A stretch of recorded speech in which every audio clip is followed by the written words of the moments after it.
Professional football in America is a special game, a unique game. Played nowhere else on earth, it is a rare game.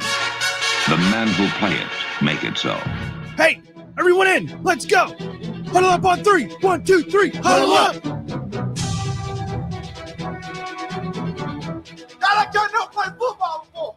These guys are nothing. You hear me? They breathe just like we do. Yes, sir. They sweat just like we do. Do you hear me? They went through 2 days. We went through 2 days in 110-degree heat. Yes, sir. I want you to hit everything to move. If the ref gets in your way, you hit him. Okay, then, let's play. But that cheating us too. That gets us too. This is our team. This is us. Let's go right now. Let's get it off now. Let's go.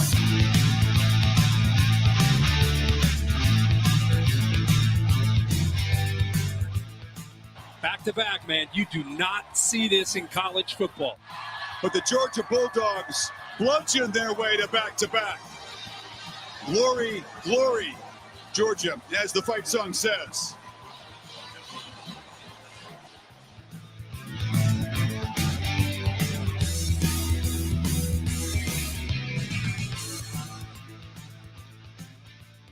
For the lead. Butker up, got it! And the Kansas City Chiefs have won Super Bowl 57.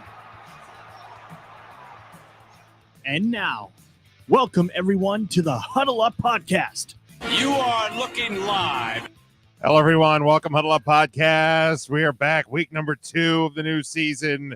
It is September 5th, 2023. We have an exciting show here for you tonight. Make sure you are tuned in. Make sure you are in the comments, letting us know you're there, giving us your thoughts as we go through the broadcast. If you are with us live, give us a like and a share. We'd appreciate that. Get as many people in here as possible. I see Devin is joining us, Big Mac joining us as well. What's going on, guys? Hope you are doing well. We certainly do appreciate the support. As always, you can subscribe to the show on all podcast platforms, YouTube as well, and on our social media at Huddle Up Podcast across Twitter, Facebook, and TikTok. You can also make sure that you are checking out our merchandise over at tpublic.com. And we smaller crew tonight. We did plan no student of the game Kyle Nash because tomorrow night we will be on the student of the game at 8:40 p.m. Is the start time on that for the simulcast, where we will be previewing the NFL season in full. We have some predictions to do here tonight, but no Kyle. Sean may be joining us, but it's EJ, it's Matt, it's myself. EJ, how we doing, my guy? Doing well. Had a good, nice little long weekend with family and some great football. Well, at least some good football anyway, for me. How you guys? How you doing, Jim? I'm doing great, man. I'm doing great. Matt, how you doing? I'm also doing great. Big win for Notre Dame. Coach Kelly is someone else's problem, and EJ's hopes are sky high, so I can see them come crashing down in a few weeks when Florida State loses to Clemson. Gonna be awesome. I'm cautious. I'm still cautious. I made it very clear this last couple of days, so I'm still cautious. Like, I'm happy. I love what I saw on Sunday, but it's week 1. Let's continue the journey. Well, a lot of teams are 0-1 now season, so their season's just done. You damn right. It's like the Sixers.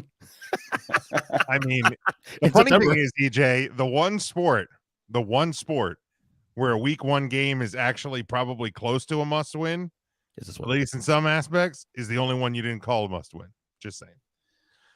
But let's talk about it fits the brand, I guess, right? It sure does. All right, let's talk about the weekend that was. Certainly some surprises, good and bad, depending on what team you support and what coach you support and where you sit on the football spectrum. But EJ, what is your biggest surprise from the weekend that was? Well, I mean, I'll go homer here. It's not that he won the game. It's the way they look. I mean, Jordan Travis looks sharp. Yeah, I get it. He looks sharp, but that defense, man, that defense was flying all over the place. Like, I was getting like 2013 like flashbacks. Like, is this the same team I watched last year? Or Homer? I haven't seen this. I haven't seen this sharp Florida State team play against a quality opponent this good in about 7 years. Homer. But but seriously, it was nice to see. Man. I mean, we'll see how good LSU is. Obviously, I mean, a lot of people thought LSU would. I mean, didn't you pick LSU to win the SEC this year, or maybe at least get to the playoff? I had them going pretty far. So yeah. Hey, so look, I we'll said it see. last week that I'm either going to be right and get to say I told you so, or I can be wrong and Brian Kelly's somebody else's problem. Either way, I win. So I won either way. That's the way I look at it. But yeah, I was just surprised how sharp they looked on Sunday, especially in the second half of that game. It's like, wow. We'll see. Yeah, I mean, I didn't have a chance to watch a lot of the game. I was AEW watching, but was following along as much as I could. Man, that second half got out of control. Yeah, real quick, and I know Matt and I. And again, it's probably going to upset Kyle, and I'm sure I'm going to have to answer about it tomorrow because I did listen to the Earnestly Speaking podcast, Student of the Game Hour, or whatever the hell you call it. Report. That's right. Yeah, Student of the Game Report. Kyle, not so subtly you came after me, so I'm sure I'll have receipts tomorrow, but that's fine. I guess Kyle doesn't realize that you can, be happy for something somebody did, but also be glad that he's not your problem anymore. It's not a, it's a shades of gray thing, Kyle. So. Those are to be FSU certainly in week 1 did look great. We'll see what that means in the long run. Matt, how about you? Biggest surprise from the weekend? I think it will be just kind of how average Ohio State looked against Indiana. I think that was a game that a lot of people thought that they would have to come out and make a statement given what they lost, not just at quarterback, but on their offensive line from last year, defense as well. So can Ohio State come out and replicate? Not to say that they still can't. It's still a win. But when you're beating an Indiana Hoosiers team that is not necessarily really known for their football program, and maybe once every 6 years they have a solid team. Don't think this is one of those years. Once in a global pandemic. Right. And you score 10 points in the first half against that vaunted Indiana Hoosier defense.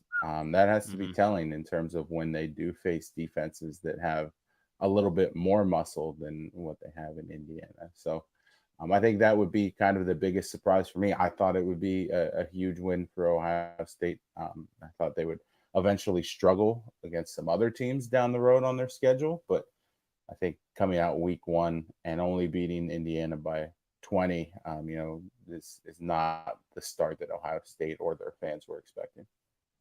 Yeah, and this is, again, it's just something that I've harped on for years, the preseason rankings and where teams get put prior to the season. But I mean, Ohio State was 4th, and they were a 20 or 30 point favorite over Indiana, and they beat the spread by 20. I saw an Ohio State writer that was mad that Alabama jumped them this week, and Alabama only beat Middle Tennessee State at home, and Ohio State went on the road and beat a Big Ten opponent. And I'm like, okay, but you guys were the 3rd ranked team in the country, favored by 30, and you were struggling into the 4th quarter, and you failed to beat the spread by double digits. I'm not saying that you should have been favored by 30. I'm not saying that you should have been the number 3 team in the country, but when you're there and you fail to hold up your end of the bargain, then and that was in Columbus, right? Going to happen. No, that was in Columbus, right? It was away. Was it Indiana? Indiana. Oh, okay. Yeah, well, I mean, it was on the road, whatever. But again, you have to fail know to cover the spread against a bad team. Style points matter. Of course, the one sport where you have to run up the score is college football. Absolutely, basketball, I guess, to an extent. College sports in general, but I mean, if you are not killing your opponents, Jim, EJ, we all know as Notre Dame fans that that's just something that's usually harped on, especially during the Kelly era, where they would kind of fall flat, play down to their opponents, and they would get crushed for it. And so, rightfully so, Ohio State is as well. Yeah. I mean, fuck around and find out, I guess. Real quick to add on to Matt's thing, though, listen to Joel Klatt's podcast this week. So I didn't watch the I didn't watch the Ohio State game, but one of the things I kept hearing from him and other media members, the quarterback situation is pretty bad or shaky. I mean, there's questions coming in because you're replacing CJ Stroud, and they didn't have a They didn't have a true, like, definite replacement. It wasn't a situation where, like, from Tua at Alabama, you were getting Bryce Young, and you knew that going in. I mean, it's the same thing with Alabama this year. There was questions coming in about who was going to be the starting quarterback. And I don't know that it wasn't Tyler Buckner. I mean, we laugh about it being Notre Dame fans, but it is kind of shocking that Notre Dame's offensive coordinator goes over there and you have a summertime transfer and he doesn't end up as your starter. But tried to tell you, Alabama fans, you got a lemon. Sway that Tommy Reese has. You got a lemon on your hands there, Alabama. Sorry, it sucks to suck, I suppose. And Mike asked, he said, is this good and bad and ugly or the surprise? We're doing surprises this week just because we're going to be heavy on NFL predictions. The good, bad, and the ugly will next week will return next week. Mike says from the weekend, he says Michael Penix Jr. is the true Heisman candidate from week one. I mean, he looked really good in that Washington game. It's going to be an uphill climb, I think, for a guy like him, and you're going to have a perfect season. But he did put up big numbers in week one, so he's certainly going to be in the conversation. And now certainly entering the conversation, at least here at the upfront start, is my surprise from the weekend, and that's Colorado. I don't think anybody had Colorado doing to TCU what they did, and people can say if there was 5 or 6 more minutes in that game, it looked like the tides were turning, but Colorado hung on, and they got a win that 99% of the country probably assumed that they would not. Just incredible numbers from numerous players on that team. And there's a swagger. I said even back when I think in one of our offseason episodes when this hire happened that Colorado had already won the year because they were being featured on Big Noon Kickoff the first 2 weeks of the year, featured on ESPN multiple times this year. Like they had already won. Now and I think EJ, you said this on the Student of the Game report, they matched their win total from last year. 111 last year. All of a sudden that over-under line of 3.5, they're spoiler alert, I even said it on the observations pod that came out late last night, that they're probably going to be 3-0 going into the Oregon game in week 4. Yep. So like the surprise was beating TCU. It won't be surprising that they win the next 2, which is Nebraska and Colorado State. Then things get real. So it's going to be wild to watch, but but it's funny how expectations shift like that. Just one game, expectations shift. Like if they we were talking about this last week. If they win 4 games, that's success. All of a sudden, one game in, we're talking about if they win 6 or 7 games. If they don't win 6 or 7 games, maybe it's quite disappointing. I mean, that's on one game. I mean, I can see why people feel like it's a little overreacting, and I get it. And I know TCU's not the same team they were last year, certainly. They absolutely are not. But again, you were a 20.5 point underdog on the road.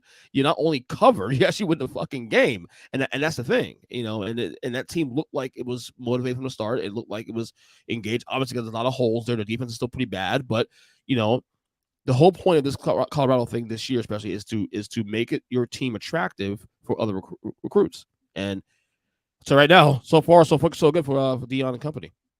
Yeah, absolutely. Well, here we go. Like I said, there's going to be receipts from Kyle come tomorrow night. Kyle Christian, what's up, buddy? Look, you can go to my Twitter, and I'm not going to sit here and try and defend all my tweets, but like the overreactions to Colorado is what I was calling out. This is one game. We don't know how good they are. We don't know how good TCU is. Right. We don't know how good or bad LSU is. We don't know how good or bad Florida State is. We don't know how good or bad Ohio State is. Like I said it on the observations. Notre Dame's 2-0. That's the fact that I know. They could finish 12-0. They could finish 8-4. Like, and I'll say this supports you, Jim, on this one. Them being ranked today, because AP put up the poll today. I don't know if you guys saw that. Number 22 in the country. Now that I will say feels like overreaction a little bit. That I will say. Like, come on. And That's all I'm gonna say. So I think it was somebody on this show in one of the off-season episodes. It might have been Mike, and I'm sure he'll let me know in the comments if it was. But he said, and I called no way, but he's like, if they go like 2-0, 3-0, they're going to be in the top 25. I didn't imagine it was him. It was him. I didn't imagine it was going to be after week 1. Now, granted, right. I don't think anybody expected them to beat TCU out of the gate. So that kind of changed the script on that one a little bit. But yeah, I'm still not even 100% sure that this TCU team should have started the year 17. But when they're in the national title game last year, are you going to have them? Are you going to start them in the year unranked? Like, but that should have been your clue though, because if you're running a national title game and you're not even getting a top 10 look-sees, but you have to put them somewhere because yes, they were in the national title game last year, so just put them somewhere respectable. Right. 17 should have been the clue that they ain't that good. We'll see more. I said we'll see more in a couple of weeks to come. I like Devin here. He says he's not a fan of any particular team in college football, but he will never root for Ohio State. So smart guy. Good on you, Devin. Yeah, Mike says the people crowning Sanders as a Heisman winner are crazy. Yeah, I mean, again, if he continues at this rate, he's going to stay in the conversation. Again, the Heisman isn't even what it used to be. Yeah, on a national perspective to begin with, but to talk about Heisman hopefuls after week 1, like just I don't know.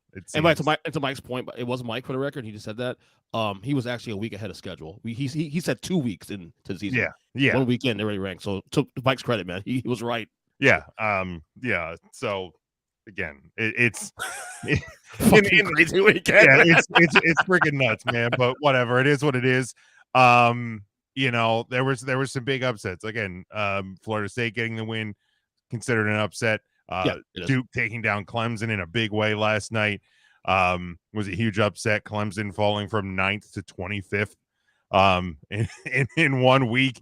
So yeah, it's a lot of movement early on.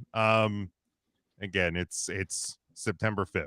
There's plenty of time left for the stuff like that. But let's go to the college football picks. We got week 2 on the docket here, and 4 games for the big weekend, or not so big weekend if you really look at the docket. A couple of teams or a couple of weeks out from what is the first really big weekend. I think the 23rd is when you have Notre Dame and Ohio State. You have Colorado and Oregon, and then there's a third really big game there on the 23rd. I think Clemson FSU's that weekend too. I believe maybe a really big game though. Maybe That's probably a ranked Florida State versus an unranked Clemson. At this point, yeah.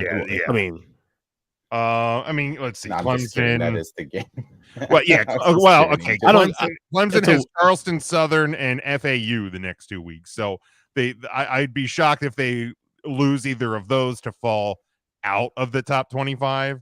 But yeah, the 23rd it's them versus Florida State. So yeah.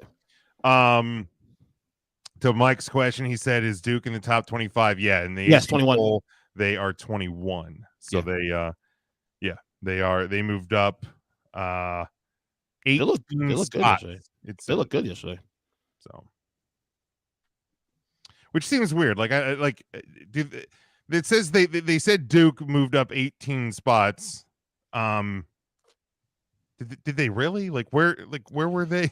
So they still rank the teams in 25, but they don't show them. I think they still rank them technically. They don't show 25. They have the though. Others receiving receive votes, right? Whatever. Stupid. Yeah, it is what it is. All right, let's go to the first set or the first game for this weekend. It's 1-0 Ole Miss. They are 20th in the country and a 7-point road favorite at number 24 Tulane, also 1-0. 64 is your over under on this one. Saturday 3:30 Eastern time on ESPN 2. EJ. Ooh, interesting. Give me the under on this one. I'll take Tulane in the points. All right, Matt.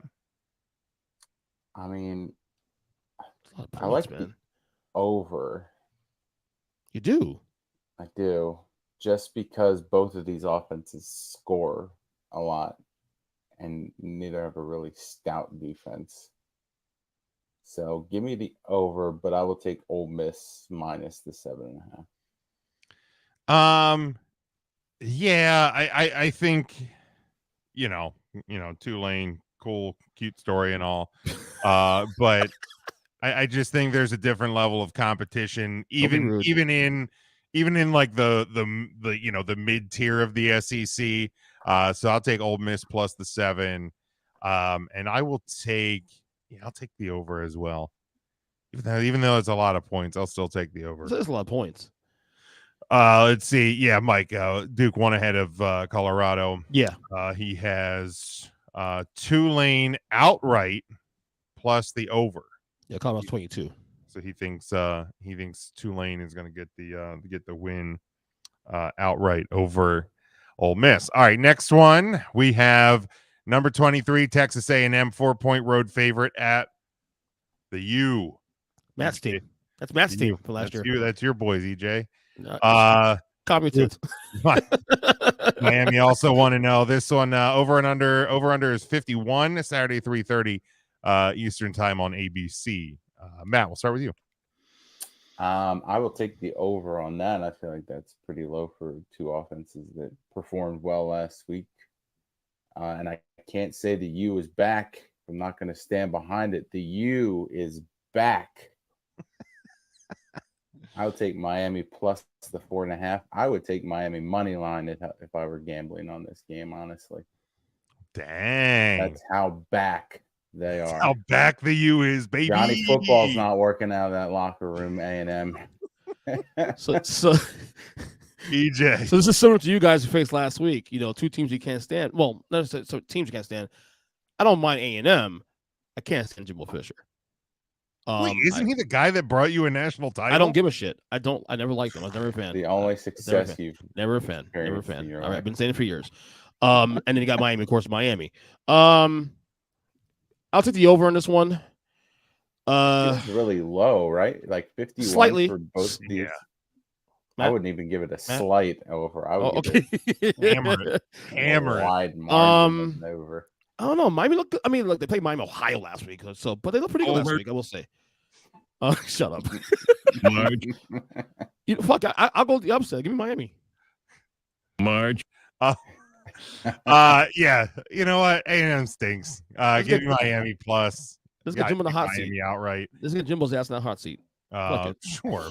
After 2 games. Yeah, give me that over as well. Mike has Miami and the over also. Then we go a future SEC matchup. Ooh. Number 11 Texas, they are 1-0 at number 3 Alabama, also 1-0 and a 7-point home favorite. 56 is your over under on this one. 7:00 Eastern time, ESPN. Sorry, EJ. Good, I'll be home. Awesome. So last year, remember these two teams met in Texas, and Texas probably should have won that game. Oh my God. I mean, I have to go Bama with this one. 7 points though. I mean, how often do you see them be even with a ranked team be as low as point spread as that? 7 points. Texas That's crazy. Beat them last year. I know. Fair about it. But at what point do you start believing in Texas, though? I know I picked them in the Big 12 this year, but still, if they win this game, I guess, that's right? Yeah, exactly. I mean, they almost won this game last year, and people were talking about how the Longhorns are back. Hook 'em horns. I think Bama wins the game, but give me Texas on the points here. Give me Texas on the points, and I will take what was last year's game? Like 21-19? Hell of fire. Yeah, give me under this game. Under. All right, Matt. I like the over here. I can see like a 31-28 finish type of situation, but I will take Texas plus the points. I don't think that they win, but I don't think Alabama is going to absolutely destroy them either. Right. Yeah, I think it's going to be closer. I think Alabama's still figuring out some things in that new offense, and whether Texas very complex. But, complex offense they were. Oh yeah, we know all about that vaunted Tommy Rees offense. Tight end I will. dive.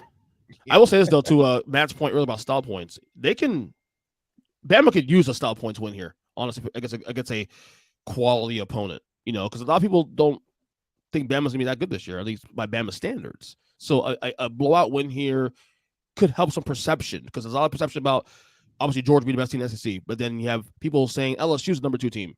So Bama's got a little bit of doubt in there. So People were saying that. Yeah. We're maybe the only people that are saying that now are Brian Kelly's family. Besides that, I don't know anybody that is banging the drum for LSU. Right. Certainly not LSU fans. Yeah, dude. Man, that was fun to see. That was fun to see on Sunday night. Just reading them tweets, especially talking shit too. Like we're going to beat Florida State. Okay. Yeah, I mean, for the last year and a half, Notre Dame fans have been hearing about how it was the heist of the century. Well, welcome to the big time. All right. Texas heist is the $20 million that Kelly's going to take away in salary. Yeah, that's the heist.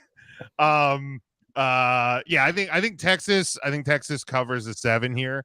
But I think Alabama will end up winning. And give me the under. I think Alabama is slight under, but I think Alabama's going to play enough defense to keep Texas's numbers down, and I think Alabama's offense, still some of those wrinkles that they're trying to figure out, are going to have some trouble getting big points on the board in this one. Mike has Texas plus 7 and the under, and then last one, Mike. This one's for you because there was literally no other games to put on the docket this week. Jacksonville State 2-0 at Coastal Carolina. Unfortunately for Mike, 0-1 on the year, but still a 13-point home favorite. 56.5 is your over-under on this one. Saturday night, 7 Eastern time on ESPN Plus. Matt, go ahead. I'll take the over. I know that Jacksonville State kind of did their thing against, Eastern Tennessee, whoever they played. But I don't know that they have enough defense to shut down Coastal Carolina like UCLA did. So I'll take the over. 13.5 is a pretty big spread, Mikey. But I'll put faith in Mikey's chant it clears that they will cover that a 14-point win. All right, very good, EJ. I'm with you. I'm same here. I'll take Coastal to cover 13.5, and I'll take the over. Yeah, I'm not going to put this game on the board and disrespect my guy Mike, so I'll take Coastal plus and the over as well. Always fun to see some different teams on the board. Mikey has Coastal and the over. He said look good against UCLA team. Keep the turnovers down. Respectable showing. What, yeah, 27-13? Absolutely. So, all right, better than LSU. He ain't lying. That's going to do it for the college pick'ems this week. Again, a little less college focused this week because we have a lot of NFL stuff to do. And we will start here. NFL Week 1 starts just 2 days away. Now, I actually didn't check to see if this line moved. Let me pull it up now. It did. Because the afternoon, this afternoon, Travis Kelce went down with an injury, is now questionable for this game. All right, yeah, here we go. This is the new line on it. The Chiefs are a 5-point home favorite against the traveling Detroit Lions. 53 is your over-under number on this one now. Thursday night, 8:20 Eastern time, NBC. EJ, we'll start with you. The bet is the over, first off. The bet's the over. Even when Kelce being gone, the bet's the over. These teams will score points like nothing. In terms of the spread, though, I'll still take KC to cover 5 just because it's banner night. It's a big crowd there, a loud crowd. Yeah, I'll go KC just because, man. But I wouldn't bet the spread. If I'm betting anything, I'm betting the over in this game. That's the lock there for me. All right. Matt. Yeah, I like the over. I still think 5 is low enough. I think Detroit probably loses by a touchdown. Yeah. They'll keep it respectable. So I would take KC minus the points, but the over for sure. Sometimes weird things happen on these opening night games, man. Rarely though when it's Arrowhead though. Yeah. Yeah. Is it Banner Night too? Also, I don't think he'll let down. I don't know. Jim's Frisky Lions. Frisky Lions. I don't think it should be considered Dan frisky. Campbell, I like him a lot. But here's the thing, though. I don't think this should be considered frisky if you're the favorites win the division. Now you're a target. Are they the favorites, or yes, is everyone the on favorites. this board just high on them? You'll see on the runners that they have the highest home number in the division. Okay. I mean, yeah. Okay. I think they cover 6.5. They're going to lose the game, but I'll take the Lions to cover 6.5. I will. It was 5. So it's 5.5. Oh, sorry, 5. Oh shit! I keep looking at my number. You know what? Fuck it. I'm gonna stay with my Lions. Frisky. Give me them Lions. Well, no, they're not frisky now. Shut it. Shut your ass. Give me the Lions. Give me the Lions. Cover the 5. Chiefs still win the game. And I will take. What did I say? 53. I'll still take the over. Slight, but I'll take the over in this one. You see, Devin has the Chiefs picking up the win. Mike has the Lions and the over. Dinged up Tony, dinged up Kelsey. Don't say who cares at running back. I have Pacheco on multiple fantasy leagues. So I was how you say Pacheco? So one of them was like a keeper in like the 13th, and one of them was like I drafted him in the 12th. So like at that point, it's a value pick. Yeah. All right, next Plus game. It was in your league where everyone was just choosing their favorite team's players anyway. So that makes sense. All right, next game that we have Sunday, 4:25 Eastern time on CBS. It is one of EJ's many teams, the Dolphins, traveling to one of his other friendly teams, the Chargers, who are a 3.0 favorite. Not the Chargers. 50. You love the Chargers. Shut up. Brandon Staley. Remember Brandon Staley. You hate their coach, but you love the Chargers. 51 is the over-under on this one. Matt, we'll start with you. What was the word you always used for Staley? I can't remember. Fuck, forgot. There was a word. It was one of his classic EJ. One of the EJ quotes from last year. All right. So I will definitely take the under just because I don't know that Miami's going to be like fully in rhythm again. They have the potential to put up a ton of points. I just don't know week 1 if they're there yet. And, Herbert's kind of good for a pick or two along the way to slow down his own offense. But I will take the Chargers -3. I think Chargers win. All right, EJ. Oh no, I love the over here. I think this is going to be a shootout. These two teams met last year. It was a bit low scoring, but that's also because both teams had injuries. Both of these teams are now fresh as a daisy. So I see a shootout here. Definitely bet the over, if anything. And I'll take the Chargers to win by a field goal. I think EJ got some fans chiming in. Yeah, Patrick Tiller. Get out of here, Patrick. Is Ernie trying to talk football again? Yeah. We let him. Hey, Patrick, 28-3. Goodbye. He's a big Falcons fan. Yeah, I mean, I guess the Dolphins are probably going to be as healthy on Sunday as they're going to be all exactly. Year. But man, I don't know. I got a new offense at the Chargers, but I know what that offense looks like. Give me the Dolphins to cover, and definitely take the over. Take the over as well. Mike has Chargers in the over. Devin has the Dolphins and the Homer under. We got a baseballer, Altuve, 3 innings. Yeah, I just got the alert. Sick. So good. All right. Next one. Game that's going to be hard for EJ. This is. I mean, you win either way, I guess. Cowboys 3.5-point road favorite at the New York Giants. 46.5 is your over under on this one. Sunday night, 8:20 on NBC. EJ. Shut your ass, number 1 on that one. No, give me the under. That's the bet here. And look, until New York can prove to beat Dallas, I'm going to take Dallas every time. So Dallas will cover 3 points and then get the under. Devin, everybody gets the homer sound when they pick their team, man. Them's the rules. I mean, I would say I don't make the rules, but I do. And in my case, I get 24 times. You do. You Yeah. get a lot. Wait, you picked the Cowboys? Yeah, I did. Homer. There you go. Matt, go ahead. All right. Two teams you love. Yeah. Two teams that are just 9 Super Bowls between them. oh, for God's sake. It's okay. Is EJ this always wins. finally the year that Dak takes the team to the next level. I think he needs to start off hot if that's going to be the case. He has to come out week 1 and show that this is his team and he's going to do it.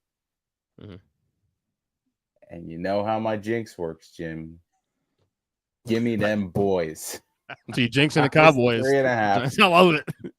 I will take the under. I think Danny Dimes throws a few picks. I think Dak probably throws one as well. Defense shows up on the board a little bit, but yeah, I'll take the under. But Dallas minus. Dak throws a pick. Oh, sky's blue too. You can't get to not 10 interceptions without throwing one in week 1. That's all I'm saying. Dak throws a pick. Sky's blue. Water's wet. Like okay, whatever. Actually, water's not wet, EJ. Cowboys. I'm taking the Cowboys plus here. That there should be no surprise. The Giants are not going to be as lucky this year as they were a year ago. More on that later. So yeah, Cowboys start the year with a win. Like 46.5 feels low, but like I still kind of want to hit that under. Like it's just, yeah, you know what? I'll go under. I mean, last time the Giants played, they scored some. Oh no, they only got 7 points. Never mind. Yeah, I'll take the under. Well, that's against you guys. You mean? Yeah, I'll take the under. Mike says, "How about game?" Last game. I think the last game is Dallas. I apologize. Mike says, "How about them Cowboys and the under?" Devin has the Cowboys and the under. I actually love the under. To be honest with you, I'm actually confident in the under. Yeah. What were the results? Last year. Let me see. Pull them up here real quick. I think it was 28-16 in the last one, right? Let's see. Pulling up last year's schedule here real quick. So the first game against the Giants was 23-16. Right. Later in the year, it was 28-20. So close. 28-20, yeah. So it would have the first one would have been under. But I feel like these defenses are pretty good though. Just over on that mark. But both these defenses are pretty good though, and in the division frisky-ish stuff going on. I hate division games to start the year, but that's I hate Cowboys Giants games start the year. I'm sick of it. In the last 15 years, we had to happen at least fucking like 9 or 10 times. I swear to God, I'm sick of it. It does seem to happen. It does seem to happen quite a bit. So sick of it, dude. All right. Last one for the week 1 pick'ems. We have the an AFC East matchup. We have the Buffalo Bills. They are a 2.5 point road favorite at the new look New York Jets. Also a 46.5 over under on this one. Monday night, September the 11th, 8:15 Eastern time, ESPN and ABC. Matt, we'll start with you on this one. I definitely want to take the over on this one. I think both these QBs are going to want to put on a show. We're going to see a lot of passing yards. As much as I would like to pick Buffalo, I think the Jets are also in that same position, like Rain and the Cowboys, and they need to make a statement. And I think that QA Ron makes that statement. Jets get a big win, divisional win in week 1. All right, let's get Sean in here. Sean joining us from the Sunshine State. How we doing, Sean? Oh, I think we Press got him. on. Maybe. Unmute. There you go. I hear you. We hear you. We hear him. I don't know. I think he doesn't hear us. That's probably the problem. I think he's still having some audio problems there. EJ, Bills 2.5 point favorite at the Jets. Well, like I said in March, like I said during the summer, must win. Dude, I'm still saying it. Both teams must win. Shut up, bitch. That AFC is stacked to the gills. No. If this comes on the tiebreakers, you're looking at games like these going for I don't give a damn. This is a must win, especially for the Jets. Give me Jets to win this game outright. Give me the over, definitely. I appreciate the thought, but you've got the story wrong. It is not a must win. It's a must win. No, it's not. It is week 1. It is an important game.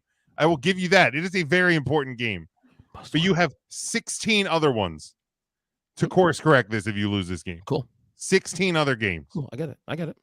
No, you don't. You clearly don't, because we've been trying to tell you all summer. Well, I try to tell me I won't listen, so must win.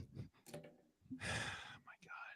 This Problematic. That was the word for Brandon Steele. There it is. Just like EJ calling things must win. Do you go down to fucking archives and translation and shit? No, I was looking at my thesaurus here for risky, and problematic was what risky about the came up. F. Risky about the F. All right. I think we got Sean in now. Sean, we good now? No, I can't hear him now. Now you can hear us, but we can't hear you. All good. There it is. There it is. Third time's a charm. Is it Reggie White? You wearing a Reggie White jersey? Yeah, Reggie White. Right, I figured it. Yep. Let's just blame the goddamn Jets. That's what we'll blame on that one. Works for me. Since we're calling this game. But anyway, EJ, your horrible take about whether it is a must win or not aside, what's your pick for the game? I have the Jets winning outright. Okay. And I have the over.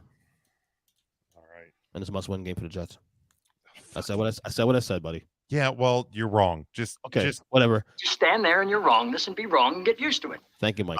Sean, the Bills 2.5-point road favorite at the Jets Monday night. 46.5 is your over under. I hate to say it, but I agree. Jets in the over. Well, but you agree what? That they win or that it's a must win? Oh, not that it's a must win. No. Okay, because there's no. Damn, I had you all the way. God, man, I don't think it's a must win. I think both these teams are going to be right in the thick of the AFC East till the end of the year. But I think that I think the Bills maybe come out to a slow start. I mean, as slow as it can be to still put up enough points for the over. But I think the Jets are a better team than people think they are, even though there's a lot of hype. I still think there's a lot of question marks, but I for me, there's less question marks than I think there are for a lot of people. I think a lot of people are trying to doubt the fact that Aaron Rodgers is a plug and play, and but that team on the defensive side of the ball is as good as anyone else. Probably better than anyone else in the AFC East, and I think that's good enough to beat the Bills. I think the question marks for the Jets really is the offensive line. I think that everything else, defense is great. I think Aaron Rodgers, they have Breece Hall and Dalvin Cook on offense, and the receiving corps is pretty decent. I think the O-line is the one big question mark, and if they play well this year, they can go as far as they can go. Sky's the limit. Honestly, sky's the limit for them. You have your division competition, but there's two big teams you got to knock off. Yeah, I'm going the Jets to cover. I think the Jets win this game outright. As far as the over under goes, I'll take the over. Yeah, I think both teams are going to score points. As good as the defenses can be, I think week 1 I'll take offenses over defense. Let's see, Mike has the goddamn Jets and the over. The goddamn Jets. So they can't lose on 9/11. Devin has the Bills over as well. Yeah, and obviously the anniversary of 9/11 will be emotional for the Jets as well. Sean, real quick, we'll run back just for record keeping because I know Mike is tracking these as we go. Gotcha. I'll just run back through the NFL ones. We have the Chiefs, a 5-point home favorite Thursday night against the Lions with the over under at 53. Chiefs in the under. All right. Kelly's out. Yeah. That was my under. I'm still taking the Chiefs. I'm taking the under. Okay. For the record, he has not been ruled out. I just saw he was ruled out. I just saw that like a half an hour ago. Was he actually ruled out? That's what I read half an hour ago. I mean, I don't. I mean, I think if I'm the Chiefs, I'm not going to push him. No, it says I don't think it's status. The last I saw was status in doubt. He is listed officially as questionable that I can see. Okay. Yeah, but now, granted, I would doubt that he will play. Right. For sure. But yeah. All right. Next one was the Dolphins at the Chargers. Chargers a 3-point home favorite. 51 is your over under on that one. I'm going to take the Chargers and the over. All right. And then lastly is the Cowboys 3.5-point road favorite at the Giants Sunday night, 46.5. I hate picking this game. I hate picking Dallas, but I can't pick New York. 9/11 week or not. Works for the Jets, not for the Giants. I'll take Dallas in the over. All right. Wait, I say over. What was the over under? 46.5. Sure, over. Okay. All right. Now we are going to move on to the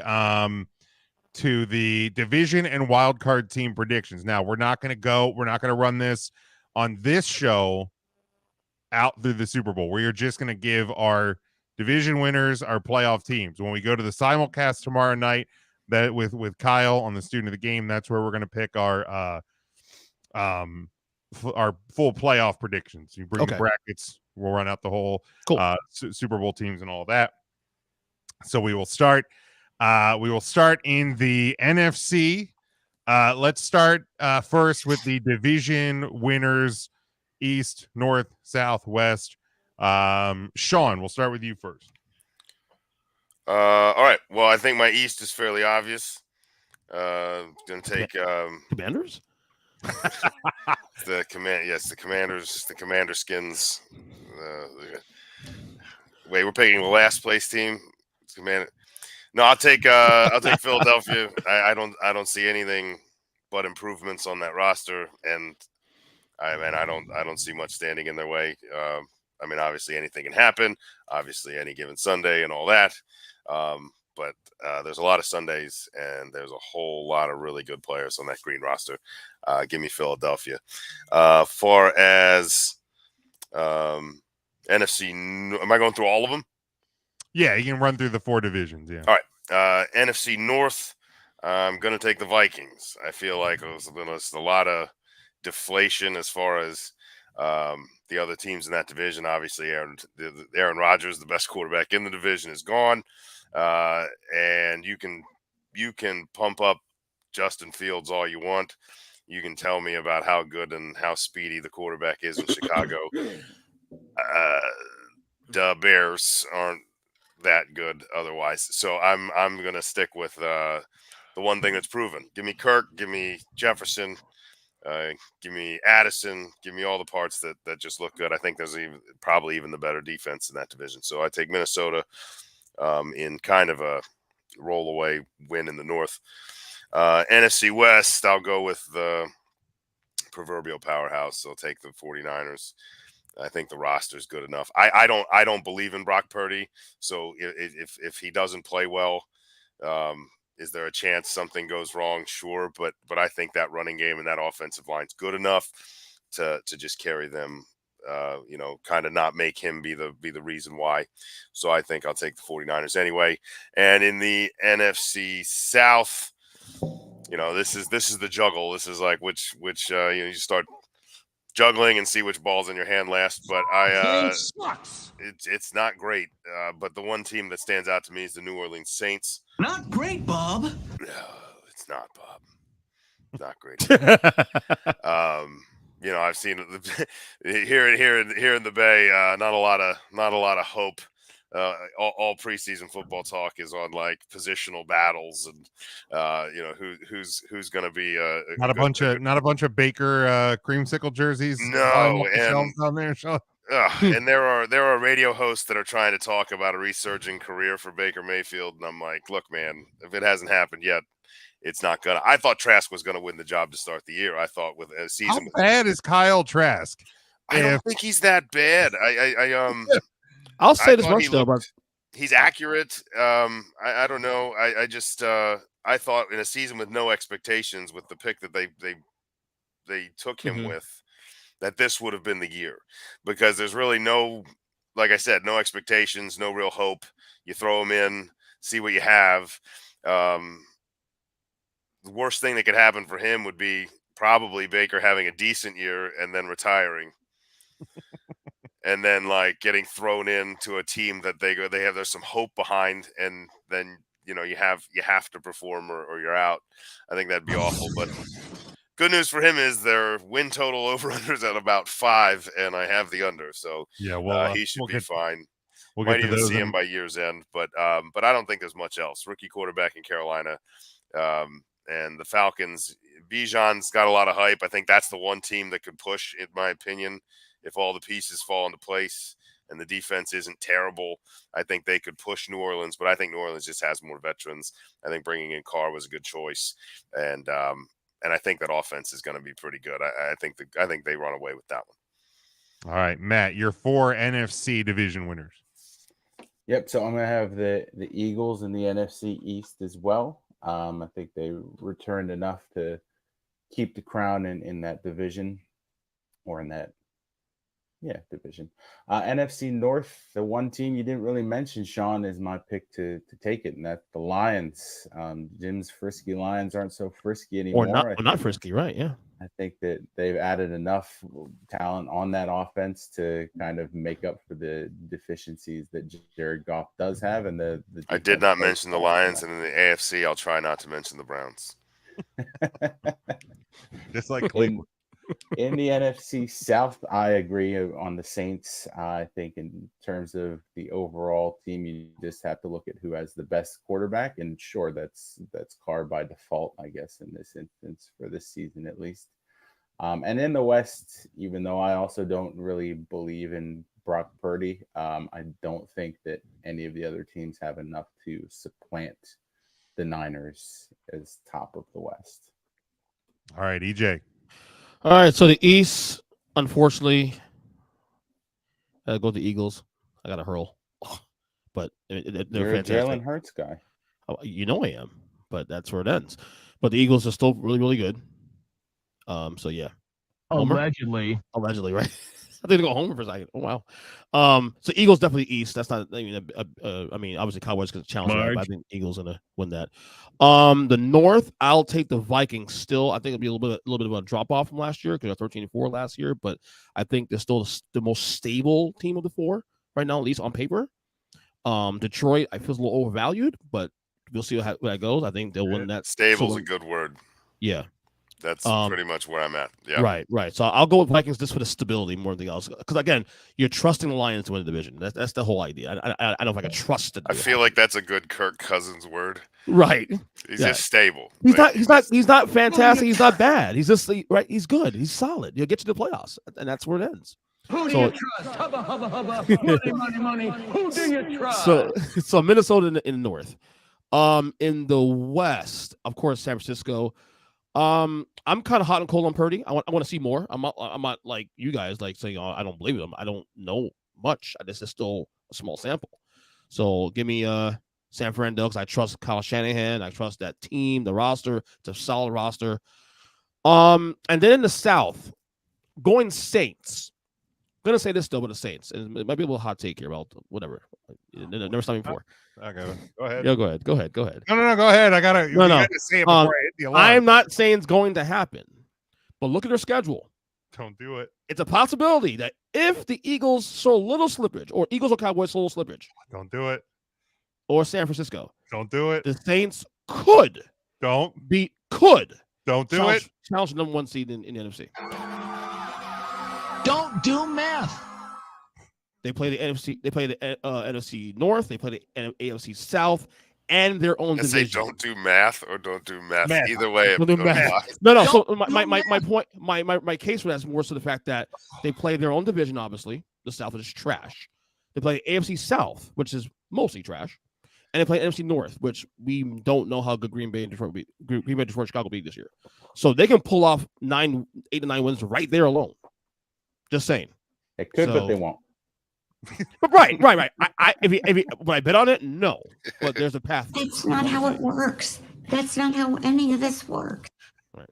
So, just saying. Hot take. Oh, brutal.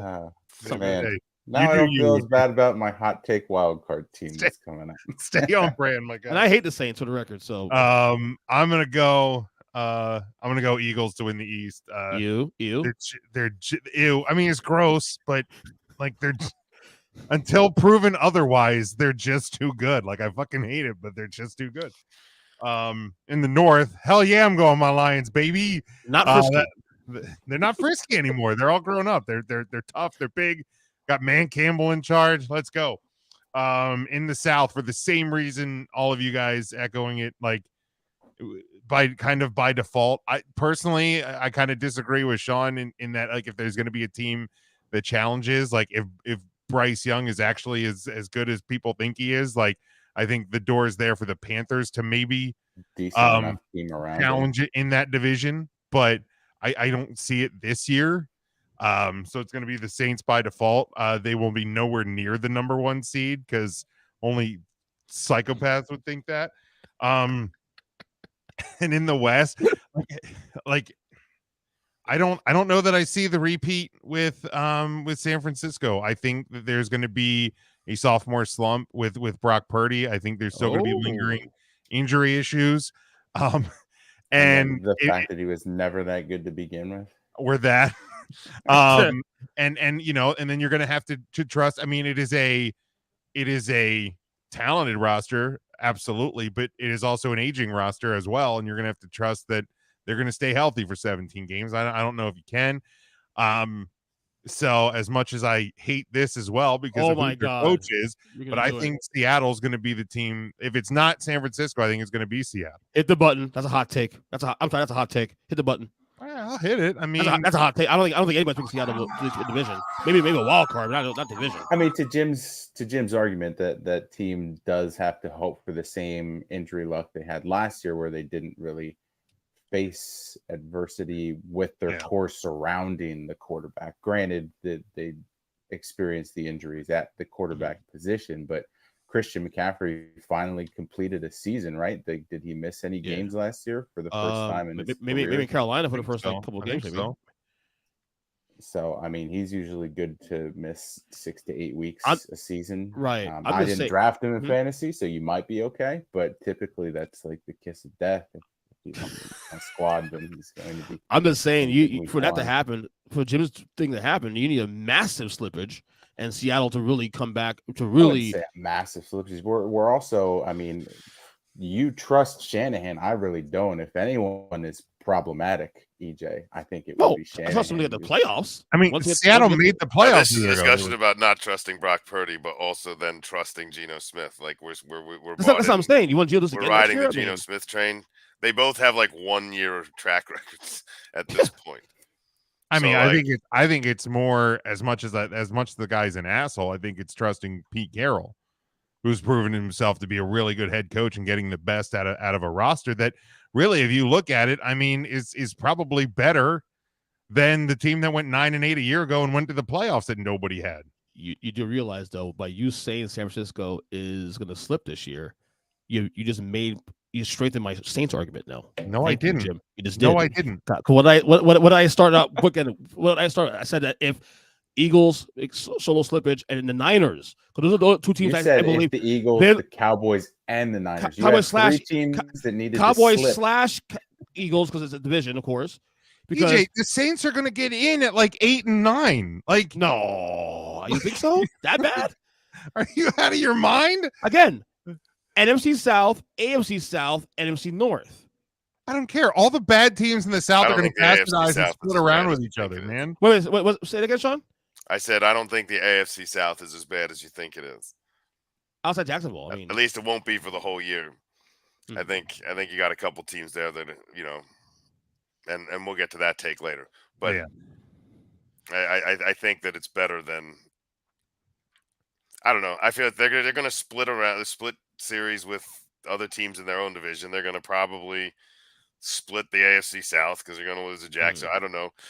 Chalking up 8-9 wins out of those 2 divisions, and I say all this shit. I say they're going to go 5-12. So fuck it. Right, to get to your number they might one, still win the division. Right, probably 5-12. To get to your number 1 seed prediction, like they're going to have to go perfect in their division, which I don't think happens. Like 5-1, you can see them 5-1 though. I mean, they're probably to win first top seed in the NFC. They're probably going to need what, like 12 wins. But I'm saying you have the path is there because of the schedule. 12-5. 13-4, somewhere in there. The only two, Hey, three do we teams want to capable of winning. like? I don't. No, I'm not going to play the schedule game with the fucking Saints because we're not. It's not going to happen. Stop it. Look at Rabbit hole, baby. Let's go. What your fucking dumb shit makes me do sometimes. All right, let's go. Mike has Eagles, Lions, Saints, 49ers. So I think there's obviously agreement with the Saints being the best of the worst and the Eagles being like just the absolute best in the NFC. All right, let's go to the 3 NFC wildcard teams. EJ, I'll start with you. All right, and I'll go in order too. Also, I'll go from 5, 6, and 7 in terms of like best. Yeah. Best. Go. So yeah, go in order. Easy is Dallas Cowboys. That's easy. So that's number 5. The number 6 wildcard team, the risky, not frisky Lions. Well, okay. No F. Can't give them an F this year. Weird. Okay. Get the F out of here. And then the final wild card, and this is tough, but I'm gonna go Homer. I'll take the Giants. Come on, Homer. Hey, shut up, Matt. Goodness sakes. He thinks lightning's going to strike in the same spot twice. I think the NFC is just that fucking bad. That's the EJ, problem. I don't think you guys win 3 games until November. It's very possible. Look at that. Love that. That's a hot take. That's a hot take. Look at the Giants' schedule. I know by heart already. So trust me, I know. I've done like fucking 4 shows already in the last month. You said before November? Before November. All right, so they got Dallas week 1, loss. Arizona week 2, that's win. Win. At San Francisco, loss. Home against Seattle, loss. Win. Loss. Win. Loss. Win. At Miami, loss. At Buffalo, loss. God. Home against Washington, I'll give them that one. Give him a win. That's 3 wins. And 3 wins. Jim. Home against the Jets. That's 3 wins. Loss. Yeah, they don't beat the Jets. They'll get their 3rd win at Vegas in week 9. Maybe. Yes. You might see an 8 and 9. I think Vegas could crush it. I think my point trying to make is that I don't think so. you might Dude, see that Vegas team is a trash fire. They're a bottom 3 team this year. We'll get to that when the over-unders in a second, but you might see an 8 or 9 win wildcard team in the NFC. That's the whole point. You might. It's not going to be the Giants. Because the Giants aren't going to get. What a hot take there! But it wasn't a hot take. At your best, you got to 3, and that was with you shouting "win" at Seattle over everyone else who said loss. Well, you guys are wrong. No, we're not. Okay. All right. You're wrong. Matt, your wild card teams. Yep. 5th seed, I have the Dallas Cowboys. 6th seed, I have Jim's Seattle Seahawks. And my 7th seed, I'm going to go frisky again this year, guys. Giants. Chicago Bears. I like it. And Bears. I like it. You're making my Justin Fields Fields of argument. money on that team. I don't dislike Justin Fields. They're getting him some weapons. How comes everybody's take on everything proves a different, completely opposite point that EJ made? Because he makes every point. He just. I mean, I don't know the Justin Fields argument he made at one point. No. I'm on my podcast back in July. I made the case that if the Bears, shut up, you're on the podcast. You were on the podcast, dummy. I made the case that if the Bears win 10-ish plus games and get to the playoffs, is Justin Fields a sneaky MVP candidate? Oh my God! How did any of that come out of the Bears being the last wild card spot? That's not how it works. That's not how any of this works. I said candidate. I didn't say he's winning MVP. Okay, could. The Bears the Bears would make the playoffs. They would probably win like 9-10 games. How much? I don't know. They could win 8 based on what you said 10 minutes ago. It's not going to be the participation trophy like the Coach of the Year was last year, where you just have to make the playoffs to get the award. Jesus Christ! Stop it! Stop! Where you're so dumbfounded that a team made it that you're like, had to be the coach. I guess. And the Giants were like, actually, it's our $200 million quarterback. That's who it actually was. Well, $80 million, really. Dropping dimes. All right, he'll get the 200. Sean, your wild card teams. All right. Well, apparently, Matt and I are on complete opposite ends of the NFC North. My goodness. My 5th, I'm kind of with everybody else. I have Dallas here. I think it's just kind of like when you take like the cream off of the division, there's only so much left, and I think that roster's the only one that was a pretty easy one for me. And then from there, this is the first year in a handful that I didn't put 3 teams from a division in, especially with the third team in there. Like I'm always like doubling up the wild card, coming out of the East or whatever. I have 3 separate divisions represented. Pick 2 is the one that everybody seems to think has just fallen off the wayside. I have the Green Bay Packers in as a wild card. I feel like Jordan Love does enough. I think they lean on Aaron Jones, and I think they lean on the running game, and I think that defense is still just strong enough to win enough games to hang on. Then my third wild card I have out of the West. I have James's winner. I have the Seahawks in as well. So I have, I got a sprinkling of 2 from each division, and then the Saints doing whatever they have to do to win that garbage dumpster fire of the South. So frisky Packers. Okay. Yeah, kind of a frisky Packer play there, I guess. Not a lot of folks don't encourage him. Don't encourage him. That's why he does these things. All right, next one. Or for me, I have the Cowboys at my wild card 1 seed. Yeah, I think they're probably going to be the second best team in the conference, and just because division winners get the higher bidding. My number 2, I have the Vikings. I think that they are still among the top in that division. But I think there might be a little bit of a slide this year. And then my third wild card team, I have the 49ers. Like I think they're still going to be good enough to get into the postseason. They're just not going to win. They're just not going to win that division. So Cowboys, Vikings, 49ers for me. Mike has Cowboys, Vikings, and Seahawks as his 3 wild card teams. All right, let's move to the AFC. We will start again with, as we did in the NFC, 4 division winners. EJ, we'll start with you. AFC division winners. AFC East, I'll be a believer. I'm going with the Jets in the AFC. In the AFC East, the AFC North give me the Bengals. AFC West, of course, the Chiefs. That's easy. And the AFC South, also easy, the Jaguars. All right, Matt, how about you? AFC East, I will take the Jets. Grudgingly. The AFC North, I do think that Cincinnati does enough to stay atop that division. South, I think Jacksonville takes that one easily. And in the West, I'm going to see some bit of a Super Bowl slump, but not enough. The Chiefs still win. Right. Same thing here. All right, Sean. Slightly, you said. Slightly. Yeah, I think I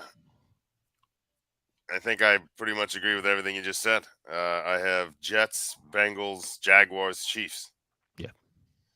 Yep. Even though I definitely think it could happen, I probably should pick it, but I'm going to still go with Buffalo. I was surprised more people didn't. I thought my Jets was going to be a slightly hotter take than that. I think it's going to come right down to the wire, but I'll give the Bills the division win. In the North, I have the Bengals. South, I have the Jaguars, and in the West, I have the Chiefs.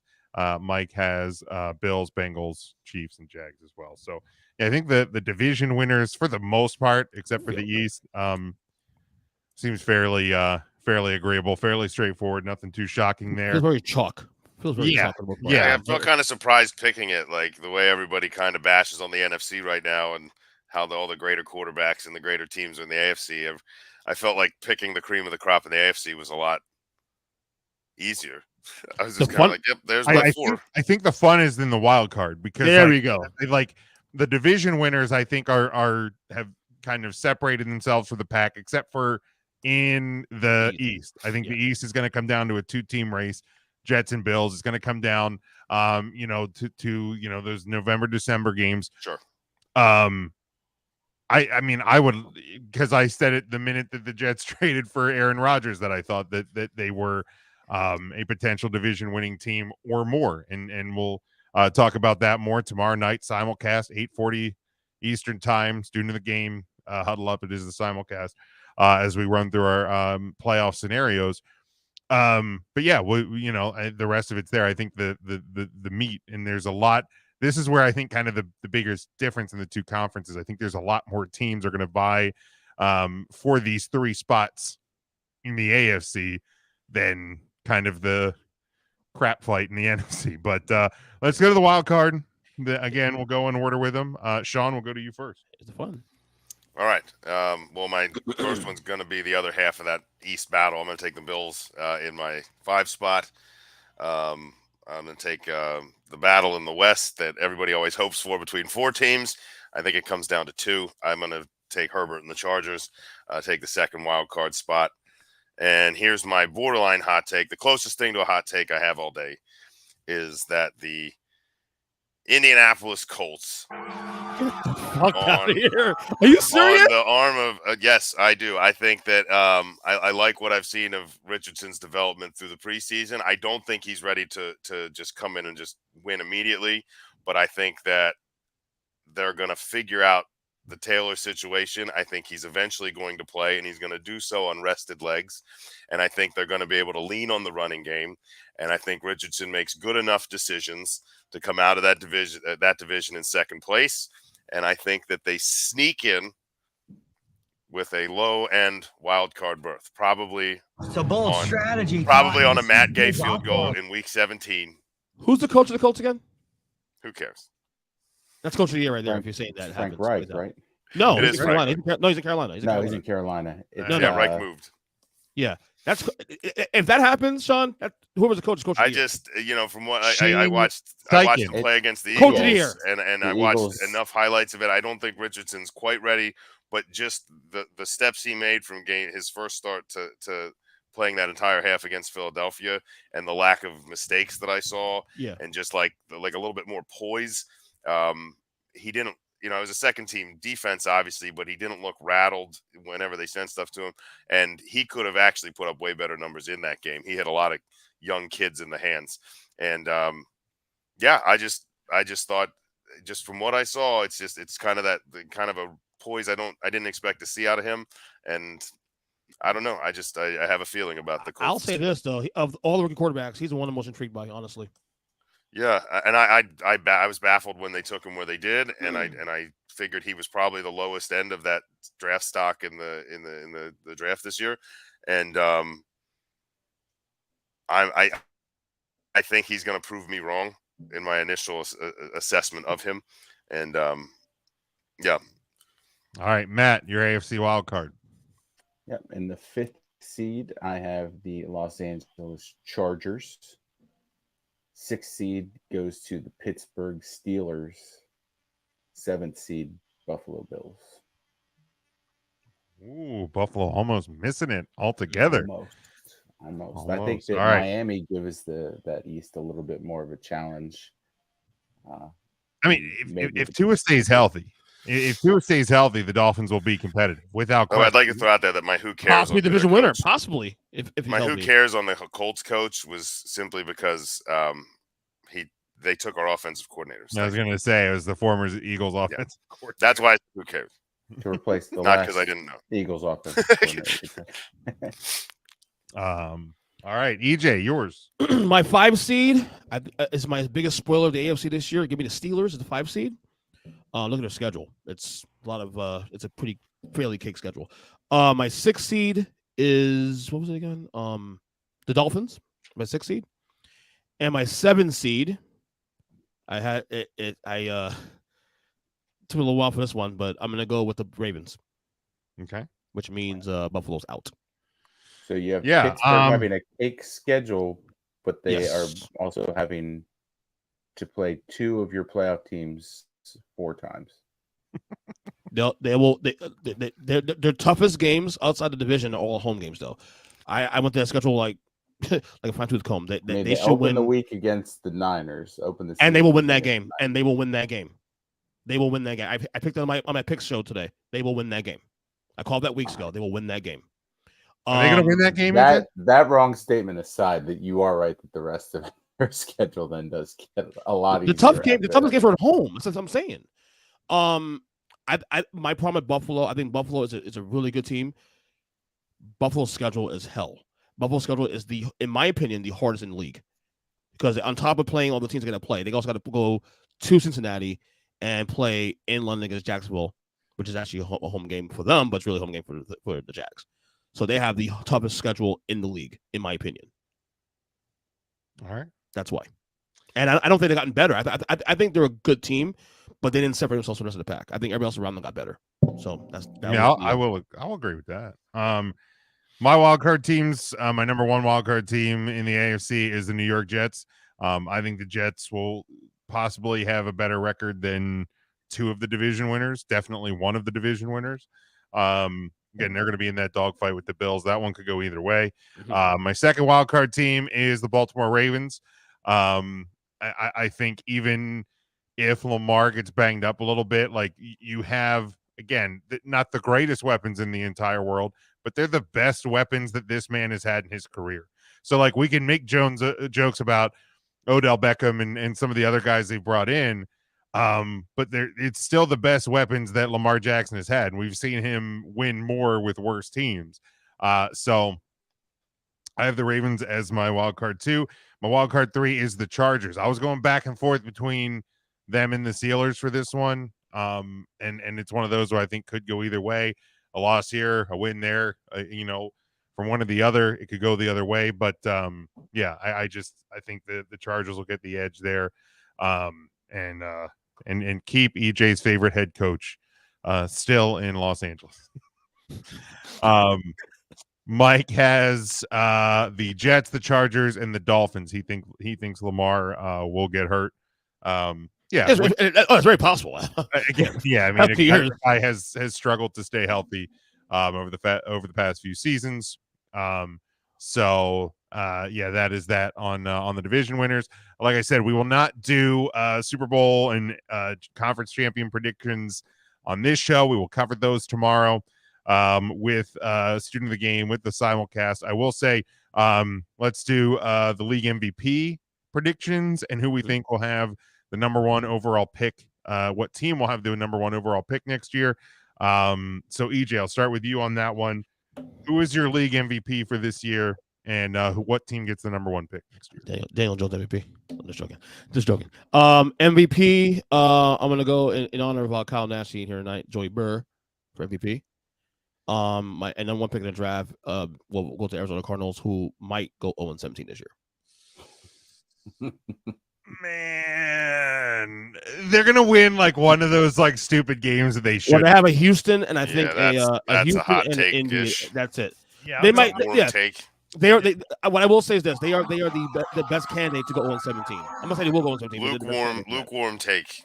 Okay, I can see if there's a team that's got. I just think I think that there's a good chance, like, because there's talk of Kyler Murray missing the whole year, but I think he's gonna play some. I think he's gonna come back. I think they're gonna get into November. They're gonna be like 1-8, and they're just gonna be like, nah, man, this guy's rehab's not going exactly how he. Or he's just gonna just keep saying he's hurt so he can keep playing Call of Duty or whatever he does. Exactly. My leg.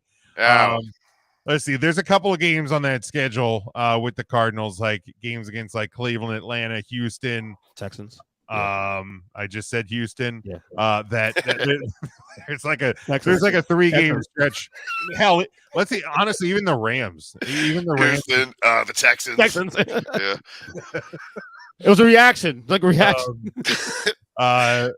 So Cleveland, Atlanta, Houston, and the Rams. Also the Texans. One of those games, the Cardinals will find a way to win. Don't forget Houston. How about the Texans? Texans, yeah. Texans. God, Matt, you're league MVP and number one overall team next year. Yeah, Daniel Jones MVP. See, there you go. There you go. I told you. Let's up that contract, baby. Smart guy. No, I actually agree with EJ on both of these, sadly. Joey Burr for MVP and the Arizona Cardinals for the number one pick. All right. Sean? Give me Jalen Hurts as the MVP. I think the Eagles are going to run the show. I think it's going to be a battle for everybody else, and I think that they're going to actually award it to the signal caller for the top record in the NFL. Homer. I'm going to take that. And I too have Arizona as the number one pick, but it's via the Houston Texans. Okay. Because they own the Texans 2024 pick. Ah, okay. So I have the Texans as the worst team, but the Cardinals get the pick. All right, I have. So the Cardinals have by far the best chance at the first pick. They own their own and the Texans and the Houston Texans. That's a great point. That is a great point.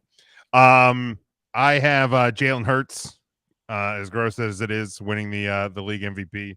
I think he's just going to continue to shine as he has another year with just the insane number of weapons that he has. And to prove that Sean and I do not copy off of each other's work, I have the Indianapolis Colts with the number 1 pick in the draft next year. Mike has Joe Burrow as your MVP. Homer. And the Houston Texans, which would then be the Arizona Cardinals. So there we go. Those are those predictions there. All right, let's do win total over unders. Then we will get to our first total time of the season. But let's run through these. We will go through these somewhat rapid fire.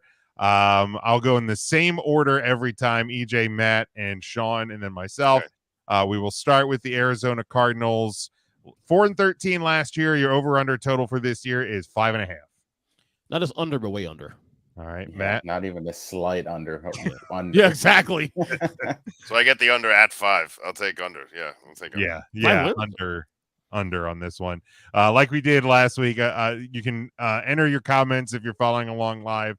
I won't, since we are going pretty quick through these, I won't get to put them up on the screen.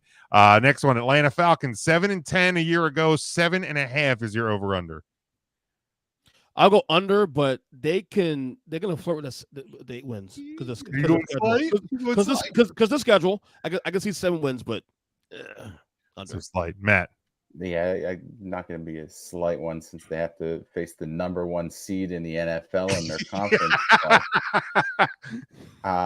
But yeah, give me a big under. Sean. I'm sorry. What's the number? 7.5. Yeah, I'll take the under. Yeah, under. Baltimore Ravens, they were 10-7 a year ago. 8.5 is your over/under on this one. Over. Why is it set there? You go slide under right at 8. Ooh. 8-9 season. Jim up a hot seat.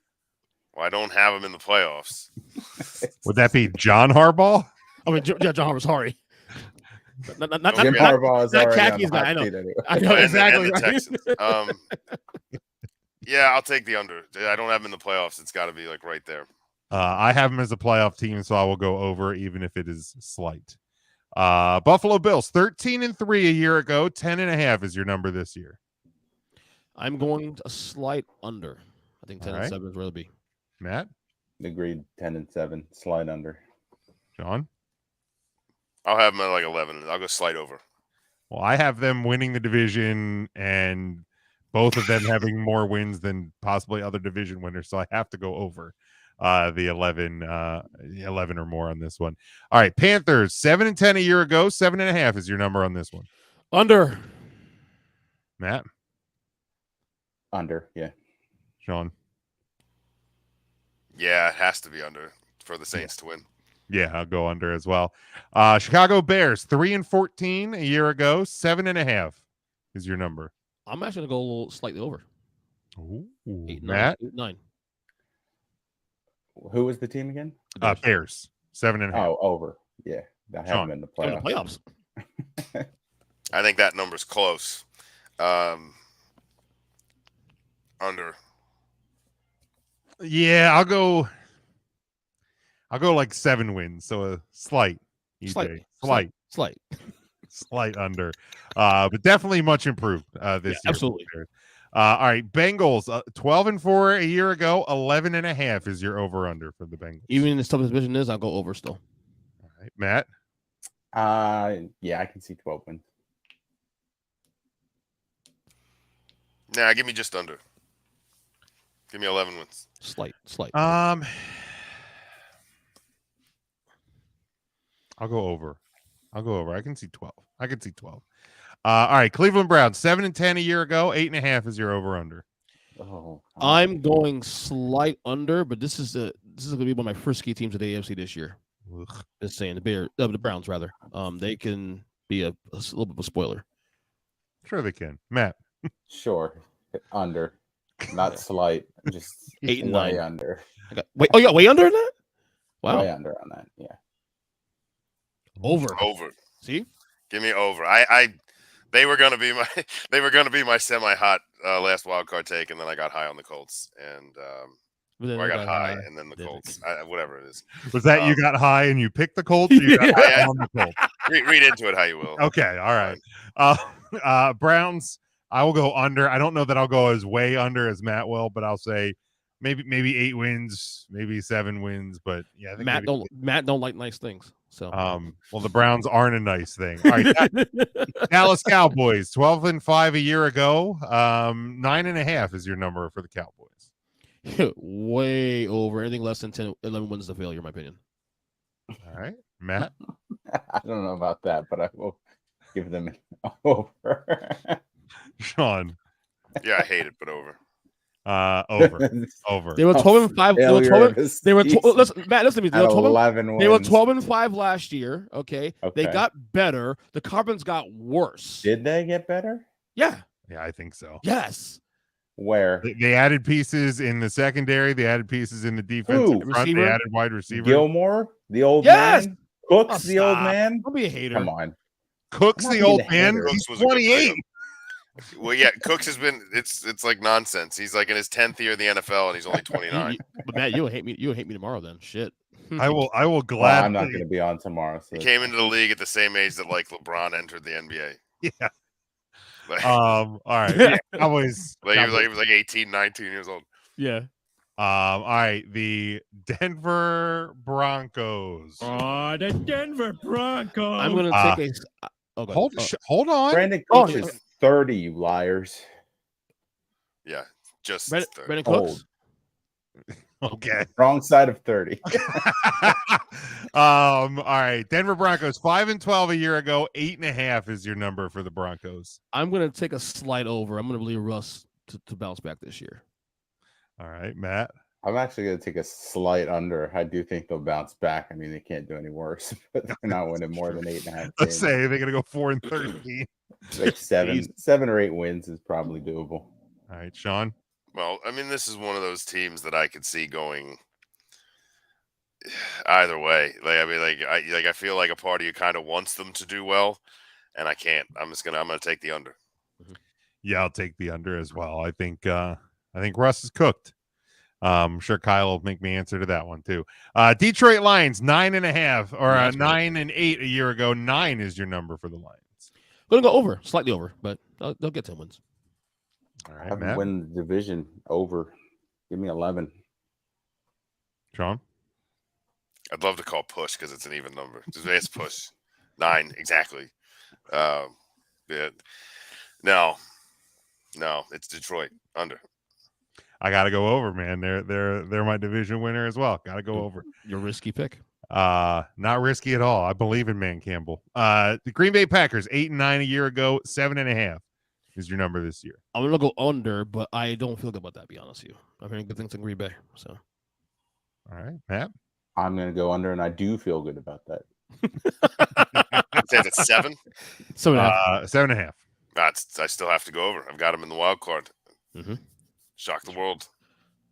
Under. They are not going to love Jordan in Green Bay this year. Stop Oh, take it back. The Houston Texans. Boo this man. I'm gonna say Kyle's not here, so you got to pick his shit. I guess it's my tribute. You could have at least given me the pinky now. All right, Houston Texans 3-13-1 a year ago. 5.5 is your number. I'm going under, but I think they're going to flirt with that 6 win. Okay, Matt. I do think they'll flirt with the 6th win, but they aren't going to give me an under. Sean. When you say flirt with the 6th win, do you mean like combining it with the record from last year? Or like we're going to get our 6th win, and then like, no, we have to restart. Right. At 0. And they're like, what? 5-12. No, I have them with the worst record in football, so that's an under for me. Yeah, I will take the under. That roster is flat. Yeah, a lot of youth. All right, Colts. The Indianapolis Colts 4-12-1 a year ago. 6.5 is your over under.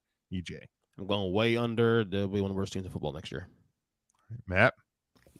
I don't know about one. Well, I guess one of the worst, sure. But give me the under. Sean. I'm going over. I got him. I got him in the postseason, baby. Give me hottest take of the year. Give me 10+. The hottest take of the year. You know that. EJ, you said the Saints could be the number 1 seed. I think they can flip the number 1 seed. You didn't say 4. Yeah, but he said could. I said will. So I guess I win. Yeah, exactly. I guess both of you are crazy. I have the Colts as my worst team, so I'm taking the under here. There you go. Jaguars 9-8 a year ago. 9.5 is your number. They should crush this number over, and they should flirt with number 1 or 2 seed in the EFC as well. Look at that schedule. For God's sake. Yeah, I'm telling you. Look at the schedule, dude. Look at the schedule. Matt, go ahead. You said 9.5? Yes. Okay, yeah. Over anything under is a failure of the season. All right, Sean.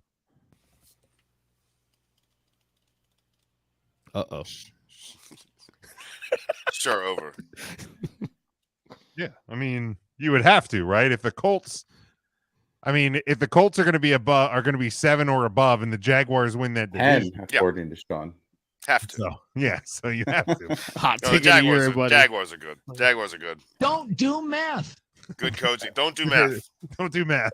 We can use that for math or meth all year. All right. I'll go over. Math, and then I pick the Colts. I'll go over for the Jags as well. Chiefs 14-3 a year ago. 11.5 is your number this year. There'll be a slight regression this year, but they'll still get the over. All right, Matt. Agreed to both those statements. Give me the over. Sean. Slight. Yep. Yeah, I like that as well. Slide over. Chargers 10-4 a year ago. 9.5 this year is your number. This one's tough. I'll take the over. Slight over. 10-7, and they'll be in that wild card last week 18 mix tiebreaker, lose on tiebreaker, still gets fired in rest of history. All right, Matt. I'm assuming this is the Chargers. I kind of lost my train of thought. Yeah. Rambling nonsense from EJ there. Yeah, Chargers. 9.5. Over. I think All I have right, them as Sean. my 5 seed. Yeah, I got the Chargers with an over. Cruising to that second wild card spot. Yeah, I have them in the wild card. I'll go over. LA Rams 5-12 a year ago. 7.5 is your number this year. For no reason, I put the over, but I regret it. I'll keep the over because I picked it weeks ago. I'll say it because they're fucking. I don't know, man. A man of Stafford's principle. back. Fuck it. I already said it like weeks ago. Well, all right. Yeah, I guess you have a chance to redeem yourself, but you just Yeah. won't. Matt, go ahead. You can always revise your picks. I think I said over the summer the Jets wouldn't make the playoffs, and now I have them winning the division. You can change things you say months It's ago. on record already on my podcast, and I mean, it'd be a hypocrite to do that. No one Nobody listens to listens that. Fuck off. Under, fuck it, under. Under for the Rams. Yeah. Way under. What's the number? There's a lot of talking. 7.5. 7.5. Yeah, I think it's gonna be a muddled West. I think I had the Niners, but I don't think they're as good as people think. I think I'll take over. They don't make the playoffs, but they're just over. And no Cooper Cup either. Week 1. I think he'll play some games. That'll probably be the wins. Probably. I'll go under though. Las Vegas Raiders 6-11 a year ago. 7.5 is your number for this year. Way under. Bottom 3 team in the league this year. All right, Matt. Agreed. But under. Not on the bottom 3 team in the league. Sean. Raiders at 7.5. Who booked this shit? I like the Raiders. The Raiders. Raiders fans don't like. Yeah, the 1998, 1990, 2002, maybe. Yeah. I'm just trying to do the math in my head of like the guys I have in the division. Where are they gonna, or in the playoffs? Where are they gonna be at? I can't put too many teams over if they're gonna catch the Colts. Give me the over on the Raiders. I got 8 wins. Under. Maybe 9. That's a hot take. Under for the Raiders, man. That team, dumpster fire on wheels, rolling downhill. Dolphins 9-8 a year ago. 9.5 is your number. Dom's a wild card, so I'll give you the over. All right, Matt. I'll take a slight under there. I think 8 or 9 wins. Sean. I don't know if Tua plays 8 or 9 games. That's the big question. Under. Yeah, I'll go under. I don't like it. I don't like. I think the Jets are the new Dolphins. But I think I don't see Tua going through a season healthy for the whole year. Vikings 13-4 a year ago, 8-5 is your number. Again, like last year, slight regression, but I still think they get the over. All right, Matt. Bigger regression under. Ooh, it's I'm Sean. not in the playoffs. Did you say 8.5? Yeah. Yeah, over. Yeah, I got to go over. They're my number 2 wild card. The New England Patriots 8-9 a year ago, 7.5 is your number this year. My boy Zach Durant said that they'll be the greatest 5-12 team in the history of football. Under. Okay.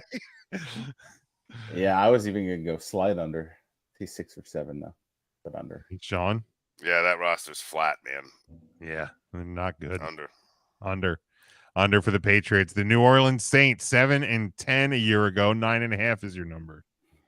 We know EJ's answer. Number 1 seed. Joking. Over though, yes. All right, Matt. Under. Slight under. 9 wins. Sean. Say 9.5. That's even Again, winning the division. That's the high. schedule. Doesn't matter. They stink. They won 7 games last year. They won 8. What did those wins look like? 7. Oh, A lot of bad, Sean. over 10.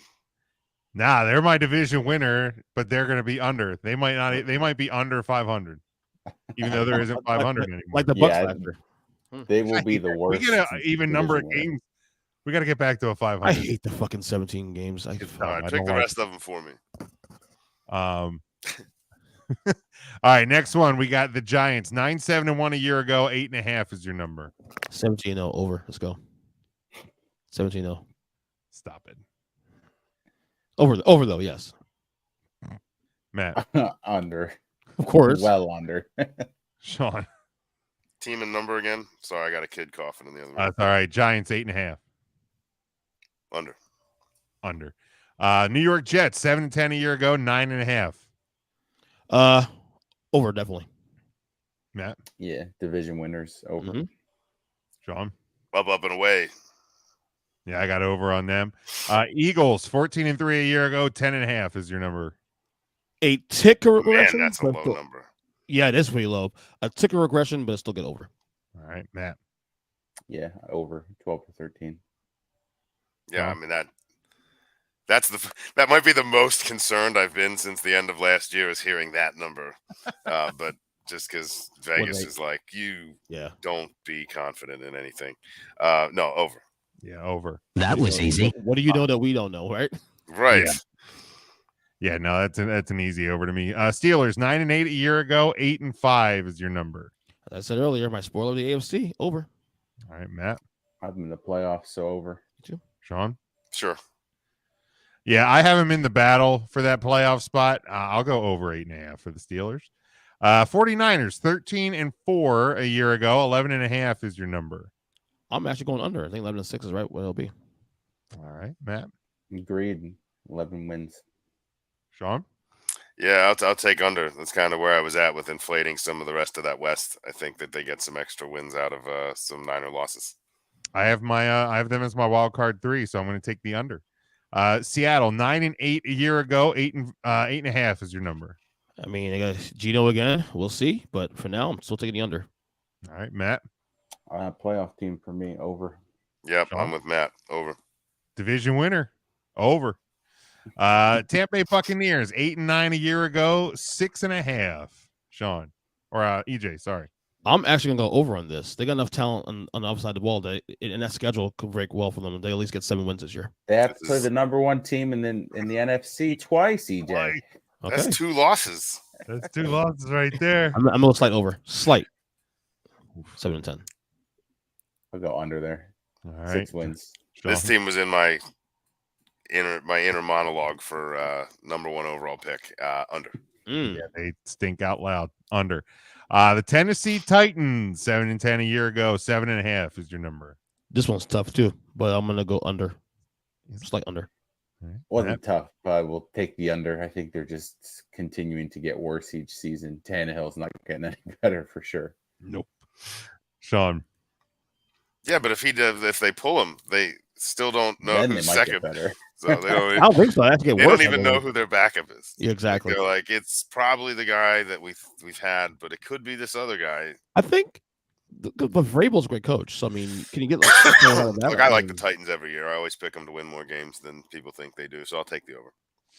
I'll take the under on the Titans. And lastly, the Washington Commanders 8-1 a year ago. 7.5 is your number this year.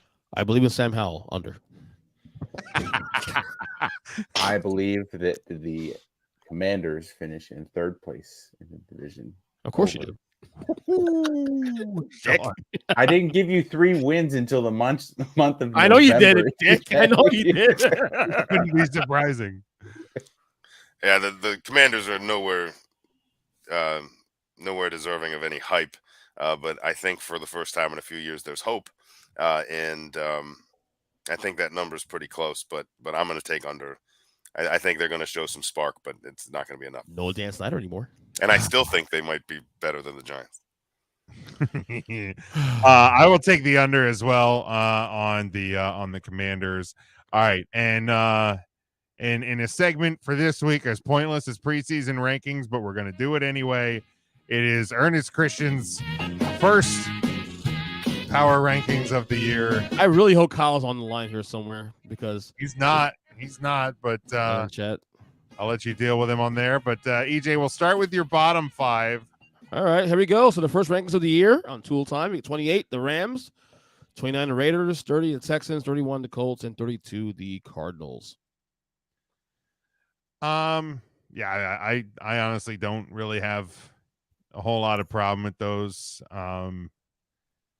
Like maybe I would have snuck the Bucks in there at 28 instead of the Rams, because they were there actually until the Cooper Cup injury. The Rams are as healthy as besides Cup.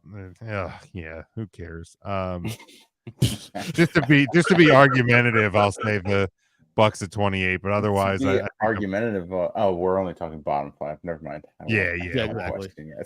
What's Matt's thing? Who gives a shit?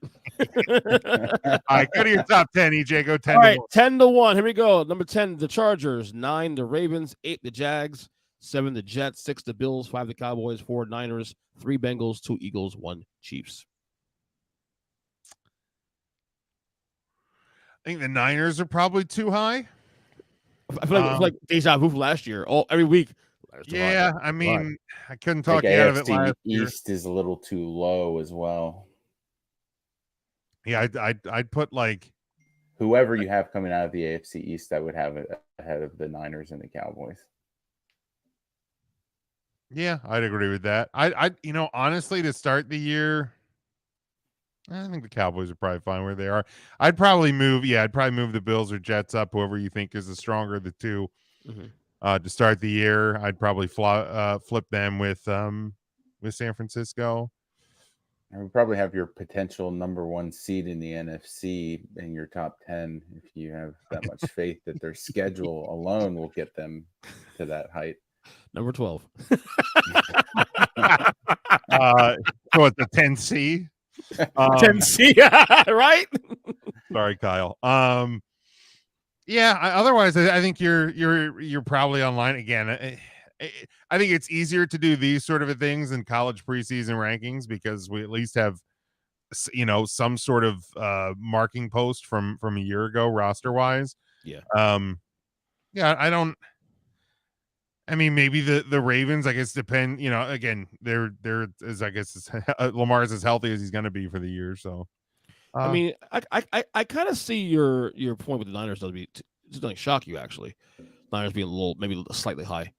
I guess the Jets, even though I think they win the division, they still got to earn it. You know what I mean? So Buffalo, even though I don't even though I think the Jets are going to be really good and potentially challenge for that division. I don't have a problem starting them at 7. Yeah, still got to earn it. And no, week 1, Bills Jets must win. Stop it, Joe Buck yourself. Stop that. It is not a must win. There's no such thing in week 1, but whatever. God. What is just Don't horrible. forget the Texans. Oh, yeah, the Texans, Houston. Sorry to Colts on the top 10, Sean. We have a problem. Houston Texans. All right, we're gonna close it out here. Again, simulcast tomorrow night with the student of the game, 8:40 Eastern time. It will be on our YouTube page, the Huddle Up Podcast YouTube page, as well as the myriad of places that the student of the game show airs. So make sure you check that out. I think we will have the audio posted to our podcast feed, I will imagine. But if not, subscribe to the Student of the Game podcast so you don't miss the simulcast. We're going to talk storylines going into the NFL season, as well as our full playoff predictions. So looking forward to that one. Always a fun time over on the Student of the Game. We'll go around. Sean, let people know. I know you don't spend a whole lot of time on the Twitter, but you can let them know anyway. Yeah, I mean, who knows? NFL season's here. Anything can happen. Maybe I'll start riding the Colts tweets. But you can find me. We're here in the Sunshine State, so find me at Sean Shine State on Twitter, and see if we can't ride that Colts train together, ride it right into the playoffs. All right, Matt. Yep, you can catch me across all platforms at Teaching to the Choir. You can listen to me on Thursdays and Tuesdays on the 3CT podcast, on Mondays on the Maximize Monday podcast, and once every 3 years now, I think, on the Earnestly Speaking podcast. And the pitch. Look at this. 2 episodes. When you remember to do it. All right, EJ, let them know. Earnestly podcast across all podcast catchers. We're loaded up this week on NFL content, of course. My link's free at Ernest Christian. I'm on Twitter, quote unquote, X. It's Twitter. At EJ Christian 7, of course. And it's gonna be a fun year. Can't wait for this every week. I mean, the website is still twitter.com. So my app says X though. It doesn't matter. I know. All right, you can find me at Big Jim Sports. Make sure you're following along with the show at Huddle Up Podcast on Facebook, on Twitter, on TikTok, on our YouTube channel as well. You can get our merchandise over at tpublic.com. Make sure you're subscribed on all podcast platforms. And like I said, make sure you check out Student of the Game tomorrow night. But we'll be back here again next Tuesday, 8:30 Eastern time. To look back at the first weekend of NFL football, another week in college football, and all of the storylines that fall therein. Until next time, stay safe, stay smart, and as always, go for the win.